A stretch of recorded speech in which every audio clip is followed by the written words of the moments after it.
Hello hello my main characters, this is Aashvi and स्वागत है आप सभी का फिर से एक बार मेरे यूट्यूब चैनल में। आज के वीडियो में हम देखेंगे कि मेरी फाइनेंशियल इंडिपेंडेंसी जर्नी कैसी थी एंड सेम वे आप फॉलो करके आप भी कैसे फाइनेंशियल इंडिपेंडेंट हो सकते हो। मेरे कॉलेज का खर्चा बहुत ज़्यादा होता था, तो उसी वजह से मुझे थोड़ा फाइनेंशियल इंडिपेंडेंट होना था and fortunately by God's grace मैं फाइनेंशियल इंडिपेंडेंट हुई हूँ। नॉट दैट मच, बट मैं मेरा खुद का एजुकेशनल, फूड, ट्रैवल का सारा एक्सपेंसेस खुद कर सकती हूँ एंड कैसे आप लोग भी कर सकते हो वो मैं आपको बताऊंगी। तो सबकी जर्नी अलग होती है, सबका लक अलग होता है, सबके मार्क्स अलग होते हैं। तो मैं जस्ट इन जनरल कुछ चीज़ें वो बताऊंगी। So just follow it and don't totally rely on it, but try it. तो इस वीडियो में मैं टोटल 5 पॉइंट कवर करूंगी। पहली एंड इम्पॉर्टेंट चीज़, मेरी फाइनेंशियल इंडिपेंडेंसी जर्नी 17 साल की उम्र में कैसे शुरू हुई। मैंने अपने एजुकेशन को स्पॉन्सर करने के लिए अपॉर्चुनिटीज़ कैसे ढूंढी, कैसे मेरा एजुकेशनल एक्सपेंस धीरे धीरे मैनेज होने लगा, स्टूडेंट होकर फाइनेंशियली इंडिपेंडेंट होने की रियलिटी क्या है, and last and very important चीज़, आप फाइनेंशियली इंडिपेंडेंट कैसे हो सकते हो। So without any further delay let's dive into the video. हमारा पहला पॉइंट है कि 17 साल की उम्र में मेरी फाइनेंशियल इंडिपेंडेंसी जर्नी कैसे स्टार्ट हुई। जब मैंने अपनी 10th स्टैंडर्ड कंप्लीट कर ली तब मैं 16 साल की थी एंड उसके बाद मैंने डिप्लोमा में एडमिशन लिया। डिप्लोमा टोटल 3 साल का होता है एंड उसके फर्स्ट ईयर में मेरे जितने भी खर्चे थे, जैसे फीस हो गई, मेस का हो गया, रूम रेंट का हो गया, सब कुछ मेरे पापा मैनेज करते थे एंड पापा मुझे 500 रुपये देते थे अगर मेरे एक्स्ट्रा कुछ खर्चे हो तो। एंड वो 500 रुपये मेरे से ऐसे ऐसे खर्च हो जाते थे, तो मेरे पास कुछ भी नहीं बचता था और मुझे बार बार पैसे मांगना भी अच्छा नहीं लगता। एंड मैंने सोचा कि बार बार पापा से पैसे मांगने से अच्छा है कि मैं देखती हूँ कि अगर मैं कुछ ऑनलाइन पैसे कमा सकती हूँ क्या। तो मैंने बहुत ढूंढा पर मुझे कुछ भी नहीं मिला, क्योंकि वो ऑनलाइन होता भी है बट मेरे अंदर इतना उत्साह भी नहीं है, इतनी एनर्जी भी नहीं है कि मैं उसको टाइम दूँ। तो मैं वो मेरा प्लान ड्रॉप आउट हो गया। देन उसके बाद दूसरा वे था स्कॉलरशिप्स। तो मैंने बहुत सारी स्कॉलरशिप ढूंढना चालू किया। अगर एक दो भी स्कॉलरशिप मिल जाती तो थोड़ा बहुत तो मैं खुद का खर्चा खुद कर पाती, तो इसलिए मैं लगी स्कॉलरशिप्स ढूंढने। स्कॉलरशिप के एप्लीकेशन बहुत मिल जाते थे बट जब उसको मैं अप्लाई करती थी बट उनके साइड से मेरे को कुछ रिस्पॉन्स नहीं आता था, कुछ मैसेज नहीं आता था, कुछ भी नहीं। तो वो भी मेरा कुछ फेल होने लगा था, वो भी प्लान। तो एक दिन ऐसे ही मेरी बड़ी दीदी ने जनवरी 2023 में उसने मेरे को एक स्कॉलरशिप का एप्लीकेशन भेजा, बोला इसके लिए तो अप्लाई कर। एंड मैं इतना तंग आ चुकी थी स्कॉलरशिप एप्लीकेशन से, तो मैंने ऐसे ही वो रैंडमली फिलअप कर दिया। एंड कुछ दिनों बाद, अराउंड 20-25 दिन के बाद उनका मेरे को कॉल आ गया कि आपने अप्लाई करा था ऐसे वगैरह। तो मेरा वॉइस इंटरव्यू बहुत अच्छे से हो गया एंड उसके बाद मेरा था वीडियो कॉल पे इंटरव्यू। तो मेरा वीडियो कॉल पे इंटरव्यू बचा था, टोटल 10 मिनट का इंटरव्यू होने वाला था एंड पूरा इंग्लिश में होने वाला था। तब मुझे इंग्लिश का ई भी नहीं आता था। लाइक मैं स्टेट बोर्ड से पास आउट हो गई थी एंड उसके बाद डायरेक्टली मैं ऐसा कभी कभी भी इंग्लिश में, मतलब ऐसा 1-to-1 कन्वर्सेशन कभी नहीं किया था। एंड पूरा मेरा 10 मिनट का इंटरव्यू था पूरी इंग्लिश में। जैसे तैसे करके मैं पूरा इंटरव्यू मैंने दिया। उनको कुछ कुछ चीज़ें समझी, कुछ कुछ में वो थोड़ा कंफ्यूज हो गए थे, बट स्टिल मेरा इंटरव्यू ठीक ठाक, मतलब थोड़ा अच्छा ही गया था। एंड उसके बाद कुछ दिनों बाद उनका मेरे को आ गया कि आपका स्कॉलरशिप में सिलेक्शन हो गया है। And I was very happy कि भाई कर लिया, मैंने कर लिया। पर जब तक अकाउंट में पैसे नहीं आते तब तक I don't trust on anything. मतलब अभी भी मेरा यही है, जब तक अकाउंट में पैसे नहीं आते तब तक I don't tell anyone. And I was like कि जब आएगा तब मैं बताऊंगी। तो ऐसे ही मैंने किसी को भी नहीं बताया घर पे। एंड जब मेरे अकाउंट में अमाउंट ट्रांसफ़र हो गई तब कुछ मार्च का महीना चल रहा था, मार्च 2023। तो मेरा बर्थडे रहता है फरवरी में, तो तब मैं मार्च में मैं 17 साल की हो गई थी। तो तब से मेरी फाइनेंशियल इंडिपेंडेंसी चालू हो गई। एंड वो जो अमाउंट थी वो मैं ऐसा रिवील नहीं कर पाऊँगी, बट उस अमाउंट में मेरा पूरा एजुकेशन एक्सपेंस जो था वो कवर होता था। मेरी फीस, मेरा ट्रैवल का एक्सपेंस, मेरा फूड एक्सपेंस एंड सब कुछ जो रहता है बेसिक एजुकेशन में, वो मेरा पूरा उस स्कॉलरशिप की वजह से कवर हो जाता था। तो फर्स्ट ईयर का तो हो गया, मतलब फर्स्ट ईयर में जितना भी खर्चा पापा ने किया था वो सब मेरे को स्कॉलरशिप के थ्रू एक मिल गया, ऐसा हम कह सकते हैं। तो सेकेंड ईयर की जब बारी आई, सेकेंड ईयर में वो रिन्यू का रहता है स्कॉलरशिप का, तो उन्होंने फिर से मेरा इंटरव्यू लिया। मेरे फर्स्ट ईयर के जो मार्क्स थे, जो रिजल्ट था, वो उन्होंने पूछा कि कितने मार्क्स है, कैसा है, रिजल्ट वगैरह उन्होंने मेरे से मांगा। तो वो मैंने उनको भेज दिया, तो पूरा उन्होंने वापस से वेरीफाई करके सेकेंड ईयर में भी वो स्कॉलरशिप रिन्यू करी। एंड थर्ड ईयर में भी सेम प्रोसेस, प्रीवियस ईयर का वो पूरा मार्कशीट वगैरह देखते थे एंड वो रिन्यू करते थे। तो अगर मेरा बैकलॉग लग जाता तो वो स्कॉलरशिप बंद हो जाती, बट मेरा कैसा है, मेरा एकेडमिक्स पहले से ही अच्छा था, तो मैं वो प्रॉपर परसेंटेज, प्रॉपर मार्क्स भी मेंटेन करती थी। एंड वो प्रॉपर मेरी scholarship through out my diploma वो मेरे साथ थी एंड उसने मेरे को स्पॉन्सर किया। उस स्कॉलरशिप की वजह से मेरा पूरा जो खर्चा था, एजुकेशनल एक्सपेंसेस थे, वो सब कुछ मैनेज हो गया। तो मेरा डिप्लोमा उस स्कॉलरशिप की वजह से स्पॉन्सर था, ऐसा हम कह सकते हैं। एंड तब से ही मेरी फाइनेंशियल इंडिपेंडेंस जर्नी चालू हो गई। तो डिप्लोमा में मुझे एक ही स्कॉलरशिप मिली एंड उससे मेरा सारा खर्चा हो गया। तब मेरा खर्चा भी ज़्यादा कुछ नहीं था क्योंकि मेरी फ़ीस बहुत कम थी। फर्स्ट ईयर में कुछ तो 7,000 थी, सेकेंड ईयर में कुछ 6,000 एंड थर्ड ईयर में तो कुछ तो 2 या 3,000 ही थी, क्योंकि मेरा कॉलेज भी गवर्नमेंट था एंड वो गर्ल्स को फ्री एजुकेशन की स्कीम भी चल रही है, तो इस वजह से मेरी फ़ीस कम थी एंड मेरा पूरा खर्चा मैनेज हो जाता था। Now let's talk about my financial independency journey after my diploma. अभी मैं COEP में डायरेक्ट सेकेंड ईयर स्टूडेंट हूँ। तो COEP का डायरेक्ट सेकेंड ईयर का फीस कुछ तो 1,25,000 है for my category, including travel, food, living cost, सब कुछ मिला के वो 2 लाख के ऊपर ही मेरा खर्चा है। तो ये अमाउंट बहुत ज़्यादा थी एंड वो जो स्कॉलरशिप मेरी डिप्लोमा में थी उसके लिए अभी मैं एलिजिबल नहीं थी, क्योंकि उनका एलिजिबिलिटी क्राइटेरिया रहता है। तब वो डिप्लोमा के स्टूडेंट के लिए ही थी, तब वो मुझे मिलती थी, बट अभी मैं डिप्लोमा स्टूडेंट नहीं हूँ तो मुझे वो स्कॉलरशिप अभी नहीं मिलती। मेरा एक्सपेंस अभी बहुत ज़्यादा बढ़ चुका था, तो मैं स्कॉलरशिप ढूंढ रही थी एंड फिर से वही चीज़, मुझे स्कॉलरशिप मिल ही नहीं रही थी। कि कैसा रहता है जब तुम फर्स्ट ईयर में होते हो, मतलब जब तुम कॉलेज में एडमिशन लेते हो ना, तभी तुम्हें स्कॉलरशिप मिलने के बहुत चांसेस होते हैं। Most of the scholarship trust क्या करते हैं, स्टूडेंट के फर्स्ट ईयर से उनको स्कॉलरशिप फंड करना चालू करते हैं, तो वो टिल लास्ट ईयर तक वो फंड करते हैं। अगर तुम थर्ड ईयर में हो और तुम तब अप्लाई कर रहे हो तो वो यूजुअली उनके लिए भी कुछ हेक्टिक प्रोसेस रहता है कि उस स्टूडेंट को सिर्फ थर्ड ईयर में दो, बाद में वो पास आउट हो जाएगा, देन उसको बंद करो। इससे अच्छा वो प्रेफर करते हैं कि फर्स्ट ईयर से स्टूडेंट को स्कॉलरशिप देंगे, वो टिल लास्ट ईयर वो कंटिन्यू रहेगा। जब मैं बीटेक के सेकेंड ईयर में थी तो मुझे उस टाइम स्कॉलरशिप ढूंढने की बहुत ज़्यादा ज़रूरत थी, क्योंकि अगर मैं तब स्कॉलरशिप ढूंढ लेती लास्ट ईयर तक कंटिन्यू रहती। अगर मैं थोड़ा आलस करती तो फिर थर्ड ईयर में जाके मुझे बहुत ज़्यादा प्रॉब्लम होती स्कॉलरशिप ढूंढने में भी और मिलने में भी। तो मेरे को आलस आता था, क्योंकि कौन ढूंढेगा इतना, जाओ गूगल पे जाओ, सर्च करो, एलिजिबिलिटी देखो, क्राइटेरिया देखो, कास्ट देखो, सब देखो, और इतना करने के बाद भी स्कॉलरशिप ना मिले तो मेरे को बहुत वो अनाइन सा प्रोसेस लगता था।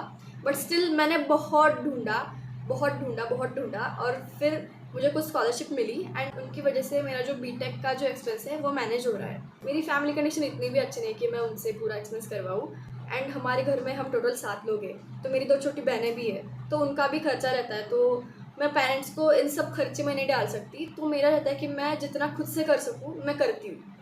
तो मेरा यही मोटो था और इसको ही दिमाग में रख के मैंने बहुत ढूंढा और मैं जितना ढूंढ पाई, जितना मैं ग्रैब कर पाई, उतना मैंने किया। तो वो कैसे किया, क्या प्रोसेस था, वो सब मैं आपको बताने वाली हूँ। Don't worry guys. Now let's move toward the second point. मैंने अपने एजुकेशन के लिए अपॉर्चुनिटीज ढूंढना कैसे चालू किया, मतलब मैंने स्कॉलरशिप कैसे फाइंड करना चालू किया। तो डिप्लोमा का तो सीन शॉर्ट था, मेरे को अपने दीदी ने बताया था कि ऐसी स्कॉलरशिप है, उसको अप्लाई कर, एंड वो एक स्कॉलरशिप की वजह से मेरा पूरा एजुकेशन का एक्सपेंस हो जाता था। तो डिप्लोमा का सीन पूरा शॉर्ट था, उसको साइड में रखो।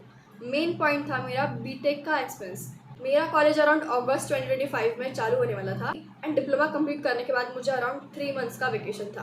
तो वो 3 मंथ्स के वेकेशन में मैंने क्या क्या किया वो मैं आपको ब्रेक डाउन करती हूँ। जब मैं डिप्लोमा में थी एंड मुझे पता था कि एग्ज़ाम्स कंप्लीट करने के बाद मुझे अराउंड 3 महीने की छुट्टी है, तो वो 3 महीने मैं ऐसे वेस्ट नहीं कर सकती। तो मैंने क्या किया, पहली बात तो मैं ऑनलाइन कुछ इंटर्नशिप कर सकती हूँ क्या, मैं वो ढूंढना चालू किया एंड मेरे को फॉर्चुनेटली एक इंटर्नशिप मिल गई। वो कैसे मिली, क्या मिली, उसका डिटेल वीडियो यूट्यूब चैनल में है, सेकंड वीडियो है आई गेस चैनल पे। तो वो मैंने चालू करी। अमाउंट बहुत कम थी but I want experience and certificate, so मैंने वो कर दिया। तो वो मेरा सीन सॉर्ट हो गया। दूसरा मैंने क्या किया, वो इंटर्नशिप के लिए मुझे हार्डली 1 से 2 घंटा लगता था दिन का, तो बाकी टाइम तो मेरे पास बचता था। तो मैंने सोचा कि मैं और भी कुछ कर सकती हूँ। तो मेरे घर के पीछे एक इलेक्ट्रॉनिक्स की कंपनी थी, मैंने उधर जाके इंटरव्यू दिया। उधर सैलरी ज़्यादा कुछ नहीं थी but I want experience, and अगर मैं थोड़ा बहुत भी फाइनेंशियल अर्न कर पाऊँ तो मेरे लिए वो बहुत बढ़िया रहता। तो मैंने उधर जाके इंटरव्यू दिया, इंटरव्यू क्रैक हो गया। डिप्लोमा के बेस पे आपको बहुत बढ़िया जॉब ज़्यादातर नहीं मिलते, तो मैंने हमारे घर के पीछे कंपनी थी इलेक्ट्रॉनिक्स की, उधर अप्लाई किया, इंटरव्यू दिया, वो क्रैक भी हो गया, होने ही वाला था वैसे तो, एंड मैंने उधर काम करना चालू किया। जॉब बहुत सिंपल था बट थोड़ा हैवी ही था, मतलब पूरा खड़े रह के काम था 8 घंटा और वो मेरे से नहीं हो पाता था, बट स्टिल मैं कभी कभी 8 घंटा करती थी, कभी कभी मैं 12 घंटा खड़े रह के काम करती थी। उनको मैंने बहुत समझाया कि ब्रो तुझे करना है, एटलीस्ट तू 1-2 महीने कर, उसके बाद तो तुझे नहीं करना है। तो मैंने खुद को समझाया एंड मैंने वो 1.5 महीना उधर काम किया। उधर जो सैलरी थी वो भी मैं आपको बताती हूँ। सैलरी टोटल 14,000 पर मंथ थी। जैसे मैंने बताया था डिप्लोमा की बेस पे इतने भी कुछ अच्छा आपको पैकेज नहीं मिलता। एंड वो सिंपल, उधर 10th पास 12th पास लोग भी थे, वो सिंपल था। मेरे को 14,000 सैलरी थी। मैंने टोटल 1.5 मंथ मैंने काम करा था, तो उसके मेरे को टोटल मिले 25,000। तो उस छुट्टियों में टोटल 3 महीने की छुट्टी थी, तो 1.5 मंथ की मेरे को ये 25,000 सैलरी मिली। एंड मेरी जो इंटर्नशिप चालू थी उसके बारे में भी मैंने आपको बताया। उधर मेरे को 2,000 रुपये मिलते थे 1 महीने के, तो वो भी ऐसे करके मैंने अराउंड 30,000 रुपये मैंने उन 3 महीने की छुट्टी में मैंने अर्न किए। स्ट्रगल बहुत था, स्पेशली उस कंपनी में। तो मैं इमेजिन भी नहीं कर सकती कि मैं तब 8-8 घंटे 12-12 घंटे खड़े रह के काम कैसे करती थी, बट स्टिल मैंने वो किया। एंड मेरा ऐसा नहीं है कि भाई मैंने किया, ऐसा कुछ नहीं। मुझे लगा मैंने वो छोड़ दिया। मैं 1.5 महीना ही मैंने किया। मुझे अगर करना ही होता तो मैं पूरा 3 महीना कर सकती थी, बट मुझे लगा कि बस इससे ऊपर में से नहीं होगा, तो मैंने वो छोड़ दिया। तो ये था मेरा थोड़ा सा बैकग्राउंड कि डिप्लोमा की 3 महीने की छुट्टी में मैंने क्या किया। तो साइमल्टेनियसली उन छुट्टियों में मैंने क्या किया, मैंने बोला कि काम का तो ठीक है, उसके साथ मैं स्कॉलरशिप भी ढूंढती हूँ। और मैं कंसिडर करके चल रही थी कि मेरे को COEP मिलेगा, अगर नहीं भी मिलता स्टिल ओके, बट मैं कंसिडर करके चल रही थी कि मेरे को COEP मिलेगा, मेरी इतनी इतनी फीस रहेगी। एंड बाकी का सब कैलकुलेट करके मैंने एक एस्टिमेटेड अमाउंट रखा था कि इतनी इतनी तक मेरे को स्कॉलरशिप मिलनी चाहिए। बट ऐसा कोई भी ऑर्गेनाइजेशन नहीं है कि वो आपको इतनी बड़ी स्कॉलरशिप देगा। लोग यूजुअली क्या करते हैं कि एक बच्चे को इतना सारा अमाउंट देने से अच्छा है कि 4 बच्चों में वो डिवाइड करके देंगे, तो सबका थोड़ा थोड़ा बेनिफिट होगा। तो मुझे स्कॉलरशिप्स ढूंढनी थी। मेरे पास 2 वेज थे। मैंने पहला वे क्या किया, ChatGPT पे गई, मेरा ये एलिजिबिलिटी है, मैं मतलब मैं इस क्लास से हूँ, इस कास्ट से हूँ, इस कैटेगरी से हूँ, सब मैंने वो डाल दिया। एंड मैंने उसको बोला कि जितनी भी स्कॉलरशिप है वो निकाल। अब वो ChatGPT इतना भी कुछ वो प्रॉपरली नहीं देता है, वो आपको खुद से जाके वेरीफाई करना पड़ता है कि एक्चुअल मेरी एलिजिबिलिटी स्कॉलरशिप की एलिजिबिलिटी से मैच करती है क्या नहीं। वो पूरा आपको खुद से ही देखना पड़ता है, वो इतना कुछ आपको नहीं देता। अभी का पता नहीं, बट तब वैसा ही था। तो मैं एक एक स्कॉलरशिप में जाके पूरा वो देखती थी, बट स्टिल उसमें से ज़्यादा कुछ मेरे को इन्फॉर्मेटिव नहीं लगा। देन दूसरा वे था गूगल पे जाके भी सेम चीज़, अपनी एलिजिबिलिटी मैंने बताई, स्कॉलरशिप्स की लिस्ट उसने भी दी, बट इतना भी वो रिलेवेंट नहीं था कि मेरे को प्रॉपर स्कॉलरशिप मिल जाए। तो और क्या करूँ जिससे इफेक्टिवली मेरे को स्कॉलरशिप्स मिले, ऐसा मैं सोच रही थी। तो मैंने क्या किया, मैं हर कॉलेज के ऑफिशियल वेबसाइट पे गई। जैसे COEP पे पढ़ लो, मैं COEP के वेबसाइट में गई, उनका जो स्कॉलरशिप सेक्शन होता है मैं उसके वेबसाइट पे गई। एंड स्कॉलरशिप सेक्शन में पूरा मेंशन रहता है कि कौन सी स्कॉलरशिप्स इस कॉलेज के स्टूडेंट को मिली है। तो मैं उनके स्कॉलरशिप सेक्शन में गई, जितनी भी स्कॉलरशिप्स थी उनका मैंने पूरा लिख के लिया, ये स्कॉलरशिप है, ऐसा पूरा डेटा लिख के लिया। सपोज XYZ स्कॉलरशिप है, तो वो मैंने गूगल पे डाली, वो स्कॉलरशिप एग्जैक्टली कौन प्रोवाइड करता है, इनकी एलिजिबिलिटी क्या है, या कब चालू होती है, वो मैंने प्रॉपर निकाला। कभी कभी क्या रहता है, मैं तब अराउंड जून जुलाई के मंथ में स्कॉलरशिप्स देख रही थी, तो तब कुछ स्कॉलरशिप्स लाइव रहती थी, तब मैंने उनको इंस्टेंटली अप्लाई कर दिया। बट कुछ स्कॉलरशिप्स का कैसा रहता है, वो उनकी लाइव डेट एप्लीकेशन एक्सेप्टेंस की डेट उनकी कुछ की नवंबर रहती है, कुछ की दिसंबर रहती है, तो ऐसा वो डिफरेंट रहता है। तो मैंने क्या किया, प्रॉपर स्कॉलरशिप्स का नाम लिखा, वो कब चालू हो रही है वो डेट लिखी, वो कब ख़त्म हो रही है वो डेट लिखी, उनकी प्रॉपर एलिजिबिलिटी हो तो ही मैंने वो स्कॉलरशिप्स अपनी लिस्ट में लिखी। तो ऐसे करके मैं सब कॉलेज के स्कॉलरशिप के वेबसाइट पे गई, सारी स्कॉलरशिप ढूंढी, उनमें से मैं जिस स्कॉलरशिप के लिए एलिजिबल हूँ वो स्कॉलरशिप्स लिखी, उनकी डेट्स वगैरह सब लिखा। एंड मैं एक एक को अप्लाई करती गई। मेरे को बहुत आलस आता था कि हर कॉलेज की वेबसाइट पे जाओ, उनकी स्कॉलरशिप ढूंढो, उनकी एलिजिबिलिटी देखो, वो पूरा हेक्टिक काम था। बट स्टिल मैंने दिमाग में एक ही रखा, अगर मैंने किया तो ही मुझे कुछ मिलेगा, अगर मैंने कुछ भी नहीं किया तो मुझे कुछ भी नहीं मिलेगा। तो वही मोटिवेशन मैं खुद को दे रही थी। फाइनेंशियल बर्डन भी नहीं डाल सकते घर वालों पे, तो ऐसे करके मैं खुद को बहुत मोटिवेट करती थी। एंड मैंने वो कर दिया। मैं 8-8 घंटा 12-12 घंटा काम पे रहती थी। एंड देन उसके बाद आके सब स्कॉलरशिप देखो, उनकी एलिजिबिलिटी देखो, वो सब देखो, मेरे को बहुत आलस आता था। स्टिल मैंने वो किया। मेरा एक दो पेज बने थे सारी स्कॉलरशिप का लिख के, तो सारी स्कॉलरशिप लिखी। उनका सब कुछ लिखा एंड अगस्त 2025 में मुझे COEP मिल गया।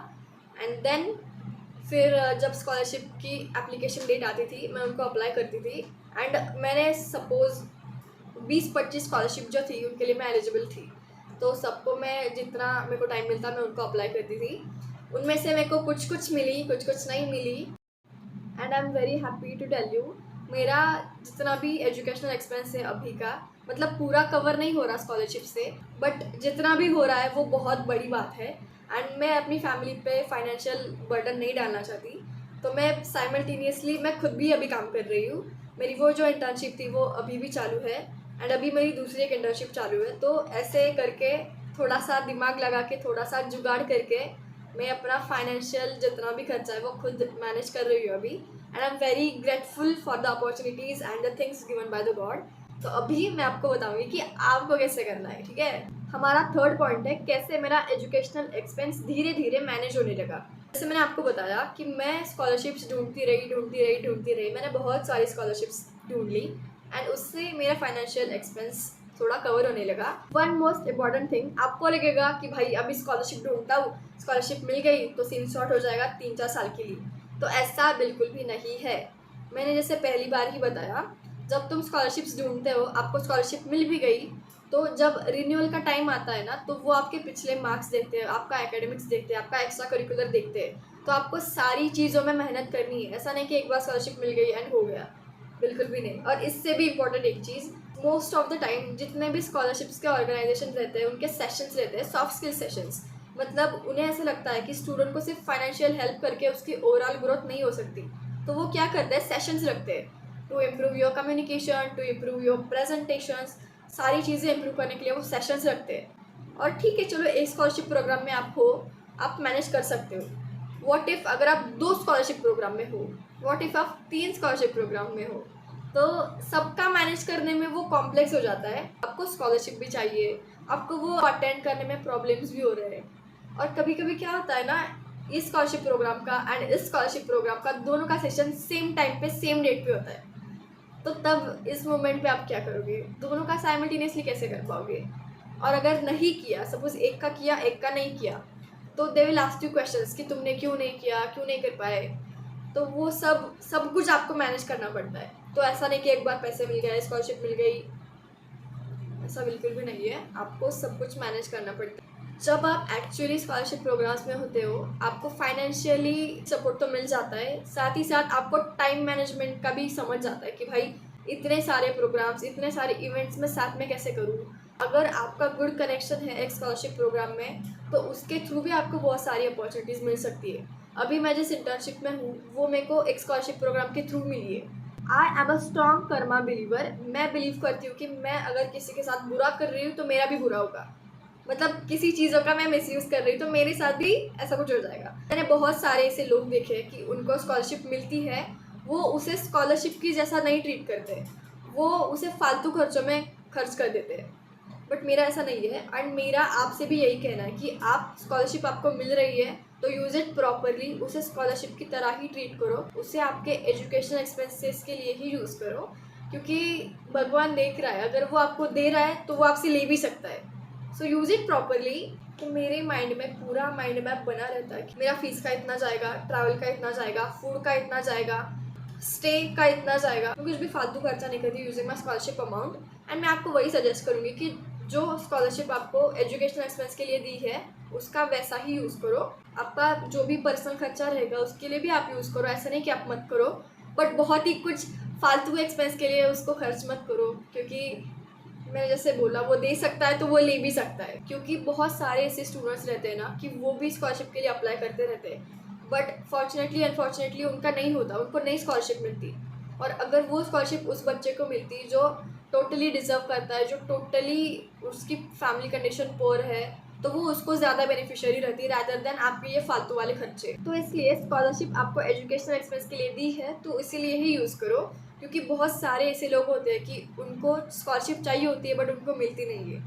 तो वो देख रहा है मुझे कुछ नया स्किल सीखना हो, नया कुछ कोर्स करना हो, तो इसलिए भी मैंने वो स्कॉलरशिप के पैसे यूज़ करे। अगर मैं किसी कॉम्पिटिशन्स में जा रही हूँ, मुझे कुछ प्रोजेक्ट बनाना है, उसका जो भी सामान मुझे लगता है उसके लिए जितने पैसे लगते थे वो सब मैंने अपने स्कॉलरशिप्स के थ्रू वो फंड किया। अगर कंपटीशन में जाना हो तो ट्रैवल भी कभी कभी करना पड़ता था, उसका रजिस्ट्रेशन का भी फ़ी रहता था, वो सब मैंने ये स्कॉलरशिप के थ्रू उसको फंड करा। एंड मैंने कुछ भी मिसयूज़ नहीं करा, क्योंकि वो देख और मैं स्ट्रॉन्ग कर्मा पे बिलीव करती हूँ, तो इसलिए मैंने वो प्रॉपर वे से ही उसका यूज़ करा। तो हमारा फोर्थ पॉइंट था स्टूडेंट होकर फाइनेंशियल इंडिपेंडेंट होने की एक्चुअल रियलिटी। तो अभी मेरी स्टोरी सुन के बहुत सारे लोगों को लगता होगा मैं भी करूँगा, मैं भी कर सकती हूँ, बहुत ईजी है, हो जाएगा ऐसे वैसे। तो टू बी ऑनेस्ट हो भी सकता है, आप भी कर सकते हो, बट द थिंग इज़ मेरी जो स्टोरी है वो आपको बहुत सिंपल एंड ईजी लगी होगी। ऐसा कुछ भी नहीं है। जैसे मैंने बताया, मैं डिप्लोमा की छुट्टियों में 3 महीना जो छुट्टियाँ थी उनमें मैं काम करती थी। टोटल 8 घंटा 12 घंटा मैं खड़े रह के काम करती थी। एंड यूजुअली मेरा कैसा है कि मैं 5 मिनट भी खड़े नहीं रह सकती, मैं देखने लगती हूँ कि मैं किधर जाके बैठ सकती हूँ। एंड मैं 8 घंटा खड़े रह के काम करती थी। हाँ, ऑब्वियसली बीच में ब्रेक्स रहते थे, लंच ब्रेक रहता था, टी ब्रेक रहता था। 8 घंटों में से टोटल 7 साढ़े 7 घंटा तो मैं खड़ी रह के काम करती थी। एंड वो मेरे लिए बहुत डिफ़िकल्ट था। इतना टायर्ड होने के बाद भी मैं घर आती थी तो मैं स्कॉलरशिप्स देखती थी। साथ ही साथ मेरी जो वो इंटर्नशिप चल रही थी वो उसके लिए भी मुझे काम करना पड़ता था। एंड तब मैं कंटेंट क्रिएशन भी करती थी। तो उन छुट्टियों में मेरा मेन फोकस था कि मुझे अपना सोशल मीडिया ग्रो करना है, जैसे मेरा यूट्यूब एंड मेरा इंस्टाग्राम। तो उसके लिए मुझे टाइम ही नहीं रहता था। मैं कंपनी में 8 घंटा 12 घंटा काम करती थी, घर आऊँ तो मैं बहुत थकी हुई रहती थी। अब मैं अपने सोशल मीडिया पे ज़्यादा कुछ नहीं कर पाई, क्योंकि मेरा टाइम कंपनी में, वो स्कॉलरशिप्स ढूंढने में एंड वो इंटर्नशिप में ही जाता था। तो इतना कुछ सोशल मीडिया पे कर नहीं पाई। एंड उसकी वजह से मेरे दिल में रहता था कि भाई मैं नहीं कर पाई, मैं नहीं उसको भी टाइम दे पाई। सेल्फ डाउट में बहुत थी कि क्या मैं मल्टीटास्किंग नहीं कर सकती, क्या मैं अपना टाइम मैनेज नहीं कर सकती। एंड मैं खुद को ही बहुत प्रेशराइज फील करवाती थी कि भाई तू क्या कर रही है, तेरा जो मेन फोकस था तू उस पर तो कुछ नहीं कर रही, तू बाकी का ही कर रही है, तो पैसों के पीछे क्यों भाग रही है। लाइक मुझे सेल्फ डाउट बहुत होता था। फाइनेंशियल सपोर्ट मिलना बहुत बड़ी चीज़ है, बट वो सपोर्ट कंटिन्यूड रखना वो भी बहुत बड़ी चीज़ है। लाइक आपको एक बार मिल रहा है ठीक है, बट वही सपोर्ट आपको नेक्स्ट ईयर भी चाहिए, तो you have to perform well. तो मैं कंटेंट क्रिएशन के साथ साथ पढ़ाई भी मेंटेन, बहुत ज़्यादा कुछ नहीं बट जितना मैं कर पाऊँ उतना मैंने किया।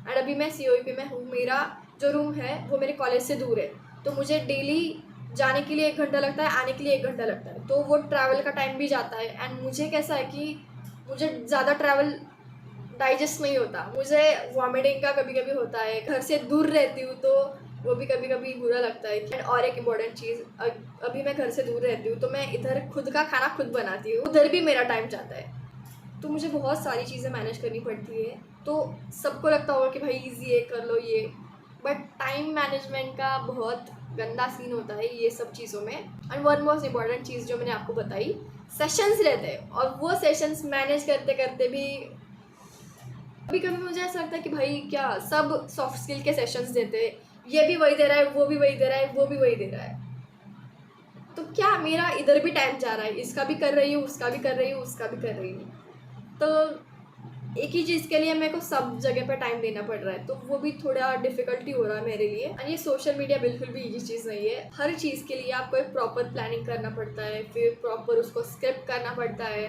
प्रॉपर सेटअप करो, लाइट कैमरा सब कुछ, देन उसको बोलो। And to be honest, suppose मुझे एक सेंटेंस बोलना है तो कभी कभी इतना लाइक प्रेशर फील होता है, एंग्जाइटी होता है ना, मैं एक सेंटेंस 4 बार बोलती हूँ, मतलब पता नहीं, मैं 4 बार बोलती हूँ कि ये ऐसा 4 बार बोलती हूँ। एंड देन उसमें जो लास्ट का आता है ना वो मैं 1 बार लेती हूँ। मतलब एंग्जाइटी होती है, पता नहीं कैसी, बट हो जाती है।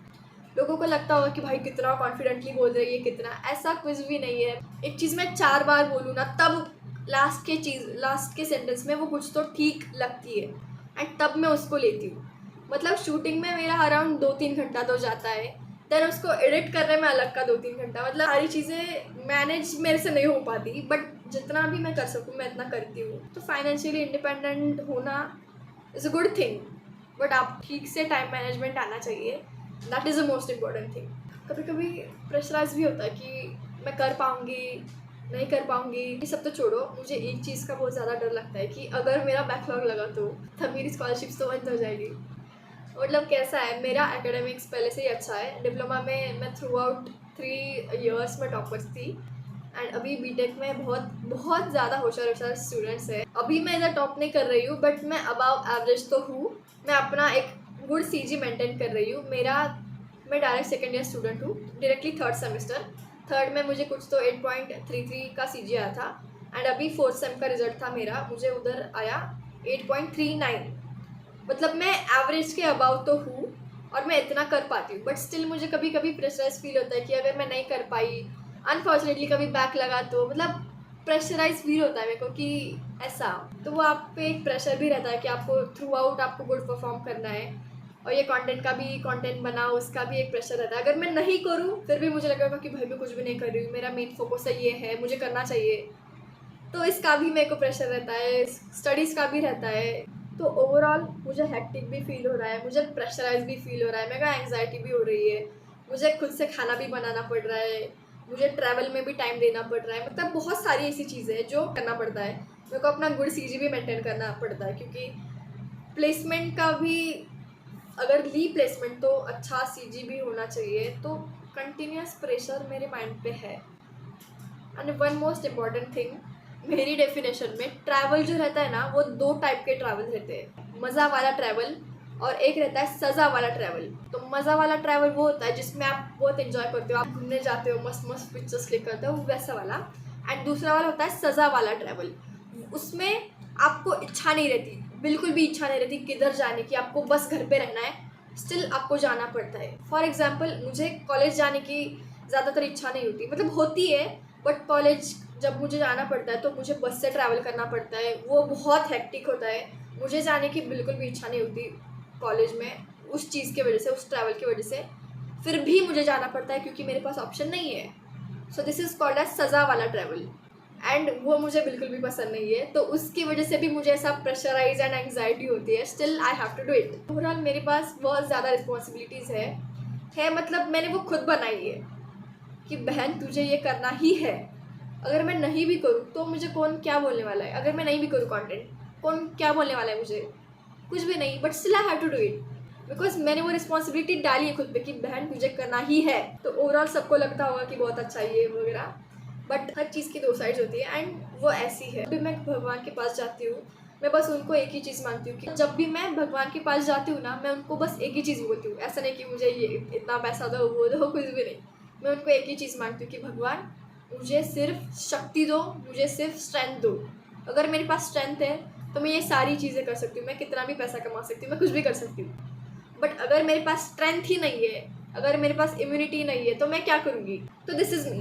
मुझे मेंटल स्टेबिलिटी दो भाई, क्योंकि मैं इतनी ओवर थिंकर हूँ कि तो फाइनेंशियल इंडिपेंडेंट होना it's very good, but there is a continuous pressure. अगर आप एक टाइम पे डिसीजन लेते हो ना कि अभी मुझे फाइनेंशियल इंडिपेंडेंट होना है, तो वो आपको कंटिन्यू करना है टिल योर डेथ। किसी मोमेंट पे आप अगर डिपेंडेंट हो जाते हो तो आपको वो खुद को अच्छा नहीं लगता, एंड उसके प्रेशर में भी आप रहते हो। तो अगर आप कुछ इनिशिएटिव ले रहे हो तो वो आपको थ्रू आउट कंटिन्यू करना है। तो this is a pressure on your mind कि बहन तुझे करना ही है। कभी कभी मुझे ऐसा लगता है कि मुझे भी कोई पैम्पर करे भाई, कब तक मैं स्ट्रॉन्ग इंडिपेंडेंट वुमेन का फ्लैग लहराती रहूँगी, कभी कभी मुझे भी कोई पैम्पर करे। बट हमारा last and most important 5th point है कि आप अपनी फाइनेंशियल इंडिपेंडेंस जर्नी कैसे स्टार्ट कर सकते हो। तो सबसे पहले आप अपने खुद के बारे में सोचो कि भाई मैं किस कॉलेज में हूँ, मेरी एलिजिबिलिटी क्या है, मतलब मेरी कैटेगरी क्या है, मेरे मार्क्स कितने हैं, मैं कौन सी क्लास में हूँ। मतलब जैसे मैंने बताया, अगर आप फर्स्ट ईयर में हो तो आपके पास ज़्यादा चांसेस है टू गेट द स्कॉलरशिप्स। तो वो अपनी पूरी प्रोफाइल आप खुद के माइंड में एक नरेट करके रखो या लिख के रखो किधर तो, एंड उसके अकॉर्डिंग आप स्कॉलरशिप्स ढूंढना चालू करो। आप ChatGPT की हेल्प ले सकते हो, आप गूगल की हेल्प ले सकते हो। Best way to find the scholarship, आप क्या करो, किसी भी कॉलेज के स्कॉलरशिप सेक्शंस में जाओ, उधर बहुत सारी स्कॉलरशिप्स आएंगी, उसमें से एक स्कॉलरशिप पे आप जाओ, उसकी पूरी डिटेल अगर उधर मेंशन हो तो उधर ही देख लो, नहीं है तो गूगल पे आओ, उसकी सारी एलिजिबिलिटी क्राइटेरिया देखो, वो कब चालू हो रही है, कब ख़त्म हो रही है, उसकी एलिजिबिलिटी क्या है, सब कुछ देख लो। एंड देन उसके बाद अगर आप उस एलिजिबिलिटी में बैठ रहे हो तो वो आपके नोटबुक में राइट डाउन कर लो। ऐसे ही अराउंड 20 से 25 स्कॉलरशिप जिसके लिए आप एलिजिबल हो वो आप नोट डाउन करके रख लो, एंड उनमें से जितनी भी आपको मिलेगी आपका ही फ़ायदा है। And one most important thing, आपको स्कॉलरशिप मिलने के बाद फालतू खर्चा नहीं करना है। जिसके लिए आपको स्कॉलरशिप दी गई है, please use it for that purpose only.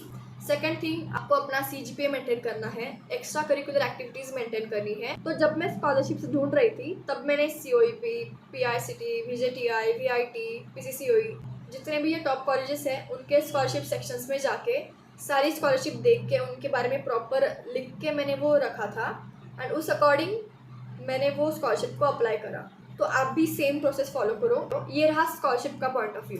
Second है इंटर्नशिप्स। तो इंटर्नशिप कैसे ढूंढनी है, मैंने कैसे ढूंढी वो मैं आपको बताती हूँ। डिप्लोमा की छुट्टियों में मैं जो इंटर्नशिप कर रही थी वो मैंने इंटर्नशाला जो ऐप है उधर जाके ढूंढी थी। कैसी ढूंढी थी, क्या किया था, वो सारा प्रोसेस मैंने उस वीडियो में बताया है। सेकेंड वीडियो है मेरे यूट्यूब चैनल पे, वो जाके देखना। एंड अभी जो मेरी इंटर्नशिप चल रही है वो एक स्कॉलरशिप प्रोग्राम के थ्रू मेरे को मिली है। एंड ऐसे बहुत सारी वेज है to find out the internship. College में भी बहुत सारे इंटर्नशिप्स के ड्राइव्स रहते हैं, मैंने वो भी अटेंड करे थे। टेक्सास इंस्ट्रूमेंट करके एक कंपनी थी जो इंटर्नशिप का ड्राइव ले रही थी, उसके लिए मैंने पार्टिसिपेट करा था। मेरा उसमें सिलेक्शन नहीं हुआ बट एटलीस्ट मैंने ट्राई तो करा। तो जितना भी कॉलेज में आपका इंटर्नशिप्स का आता है ना, वो उसके लिए भी आप ट्राई करो। एक्सटर्नल भी आप जितना कर सको इतना वो करो। बहुत सारे ऐप्स आपको प्ले स्टोर, ऐप स्टोर पे मिल जाएंगे। मैंने जो ऐप यूज़ करा था टू फाइंड इंटर्नशिप वो था इंटर्नशाला। उधर मेरे को मिल गई स्कॉलरशिप, बट मैंने मेरे बहुत सारे ऐसे दोस्त देखे कि उनको नहीं मिली उसी ऐप पे। तो हर एक का अलग अलग हो सकता है। Do not totally depend on one source, multiple source रखो जिससे आप इंटर्नशिप देख सकते हो। जैसे आपका कॉलेज है, इंटर्नशाला ऐप है और बाकी के भी जितने ऐप्स हैं उधर आप रिसर्च करते रहो। ऑफलाइन भी अगर आपके कॉन्टैक्ट्स हो उधर भी आप रिसर्च करते रहो। मोस्ट इम्पॉर्टेंट चीज़, आप अपने आप को बिल्ड करते रहो। जितने भी नए नए स्किल्स है वो ग्रास्प करना सीखो। कम्युनिकेशन स्किल इम्प्रूव करने पे भी ध्यान दो। अपना ग्रामर भी करेक्ट करो। मेरा भी ग्रामर इतना कुछ अच्छा नहीं है बट स्टिल जितना हो सके आप खुद को इम्प्रूव करो। जो भी फील्ड में, जो भी डोमेन में आपका इंटरेस्ट है, start improving your self for that domain. ठीक है, जो भी कंपनी में आपको अपनी प्लेसमेंट चाहिए उसके अकॉर्डिंग अपने आप को प्रिपेयर करो। And one more important thing, do not take rejections personally. अगर आप किसी चीज़ में रिजेक्ट हो रहे हो, आपका नहीं हो रहा है, तो डू नॉट बी लाइक कि भाई मेरा क्यों नहीं हो रहा, मैंने तो इतना मेहनत किया था। ऐसा कुछ नहीं है, जो भी होता है आपके अच्छे के लिए होता है। Do not take it personally and do not get demotivated. एक के बाद आपको एक अपॉर्चुनिटी मिल जाएगी। मैंने एक कहावत सुनी थी, मन का हो तो अच्छा, मन का ना हो तो और भी अच्छा। तो यही चीज़ आपको फॉलो करनी है। जो भी हो, जैसे भी हो, जस्ट गिव योर बेस्ट। तो आपको जितने भी स्कॉलरशिप्स है वो लिखनी है, उनकी प्रॉपर एलिजिबिलिटी भी लिखनी है, उनकी डेडलाइंस भी लिखनी है। प्रॉपर उसकी लिस्ट बनाओ एंड उसको टाइम पे अप्लाई करते रहो। ठीक है, तो आपका 50% के अबव भी एजुकेशनल एक्सपेंसेस स्कॉलरशिप के थ्रू हो जाए ना, कि बहुत कुछ हो रहा है। कुछ भी नहीं होने से अच्छा इतना तो हो रहा है ना, तो इट्स वेरी गुड। तो try your best. Special thanks to my family, क्योंकि जब मैं कुछ भी नहीं कर रही थी तब भी वो मेरे साथ थे। अभी मैं थोड़ा बहुत भी कर रही हूँ फिर भी वो मेरे साथ है, एंड आई लव देम। तो गाइज यही थी मेरी फाइनेंशियल इंडिपेंडेंस जर्नी। जितना भी मुझे पता था उतना मैंने आपको बता दिया। अगर आपकी इतनी सी भी हेल्प हो गई ना इससे, तो मेरे लिए वो बहुत बड़ी बात है। अगर मेरी जैसी आलसी लड़की इतना कर सकती है ना, तो आप तो इतना कर सकते हो। और अगर नहीं भी हुआ स्टिल ओके, आपको कुछ तो नॉलेज मिला, that is very important. And do not take any rejections personally, क्योंकि मन का हो तो अच्छा, ना हो तो और भी अच्छा। ठीक है, अगर वीडियो देखने वाला ऐसा कोई हो जिसे और भी कुछ नॉलेज हो तो वो कमेंट सेक्शन में ड्रॉप कर दो, किसी और स्टूडेंट को हेल्प हो जाएगी। ठीक है, अगर आपने ये वीडियो लास्ट तक देखा है तो एक ब्राउन कलर का हार्ट ड्रॉप कर देना, ताकि मुझे पता चले कि आपने वीडियो लास्ट तक देखा है। And that's all. कुछ भी डाउट हो तो कमेंट सेक्शन में पूछना, मैं रिप्लाई कर दूंगी। And one more important thing, thank you so much guys, that's all for today. Thanks for watching, bye bye, love you.